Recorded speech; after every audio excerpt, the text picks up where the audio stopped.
Nobody called again this year. Dorothy Simmons's birthday was April 30th. She was turning 76. She woke up that morning and checked her phone. Nothing. No texts. No messages. No missed calls. She set the phone down and went to the kitchen. She drank a glass of water. She made oatmeal. She ate breakfast, as if it were an ordinary Tuesday. But she knew it was her birthday. Her son Michael lived across town. He was a busy man. 3 children of his own and a demanding job. Last year he had remembered late. A text after 9 in the evening. "Mom, I completely forgot. I'm so sorry." The year before that he had come in person. Brief, but he came. This year, nothing yet. Her daughter Anne was in London. The time difference meant she was probably asleep. Dorothy had told herself that. Still, she had expected to wake up to something. She did not. She washed her breakfast dishes. While washing, she thought a birthday is just a day. It comes every year. Being sad about this would be silly. But tears came while she washed the dishes. She did not make a sound.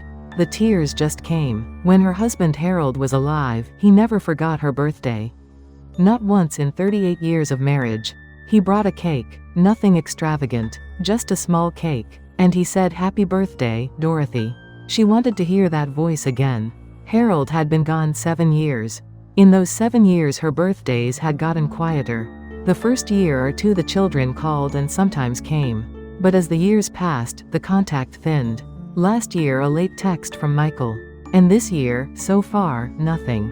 She spent the rest of the morning doing ordinary things. She swept the front steps. She put a load of laundry in. She watched a little television. After lunch she took a walk around the neighborhood. She thought while she walked, am I actually sad or do I want to feel sad? She could not quite tell. The answer was that she was actually sad. But she did not think her children were bad people. They were both living hard and full lives.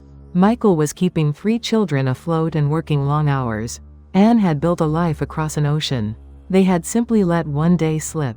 And to her, this particular day was the only one of its kind. Around 2 in the afternoon, her friend Ruth from the senior center sent a text.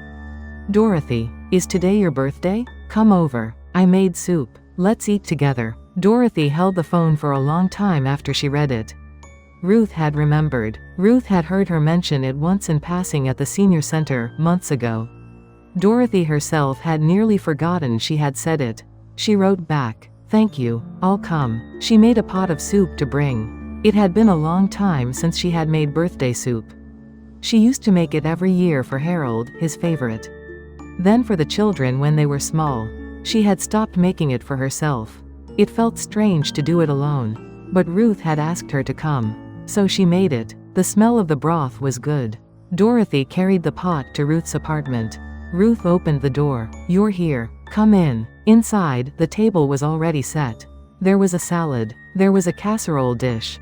There were rolls. Ruth had been cooking that morning. "Ruth, you didn't have to do all this.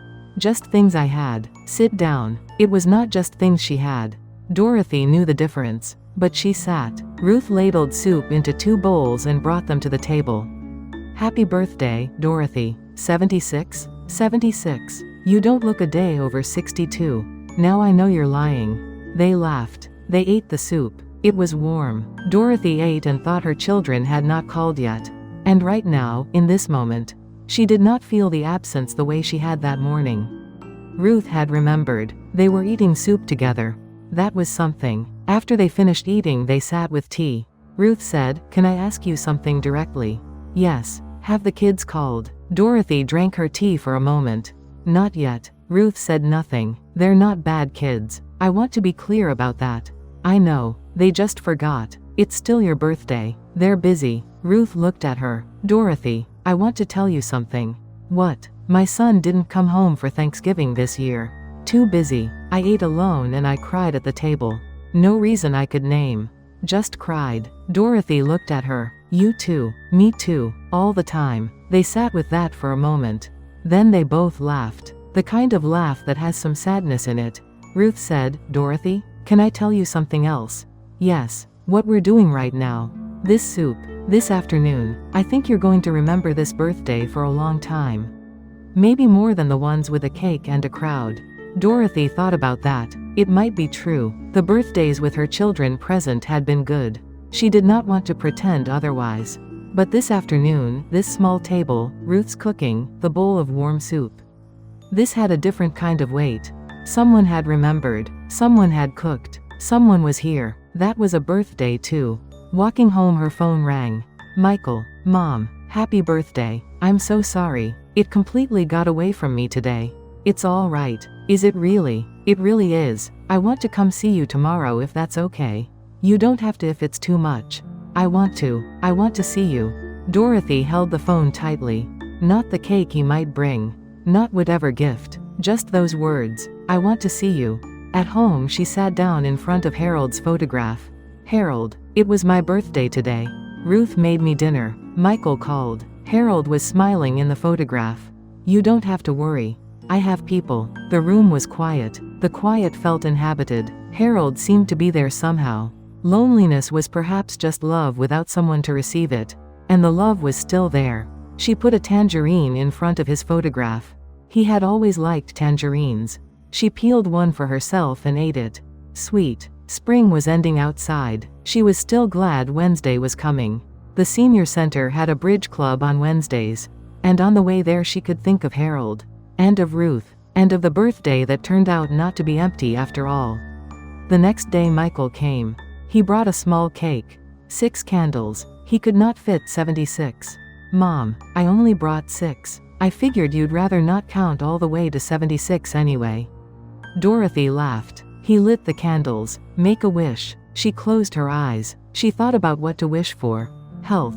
The children doing well. Or just this, exactly this. Just this. Michael sitting across from her. The small cake. 6 candles. Harold somewhere nearby. That was enough. She blew them out. Michael clapped. Happy birthday, Mom. She looked at her son. Thank you. 2 words. But there was a great deal in them. If this story reached you today, perhaps you have known what it feels like to have a birthday. Go unnoticed by the people you love. That loneliness is real. There is no shame in it. And one small thing can take it away entirely. Think today about whether someone near you might be spending their birthday alone. One text can change a day. If these stories matter to you, please subscribe. We bring you a new one every week from the places where ordinary kindness does extraordinary things.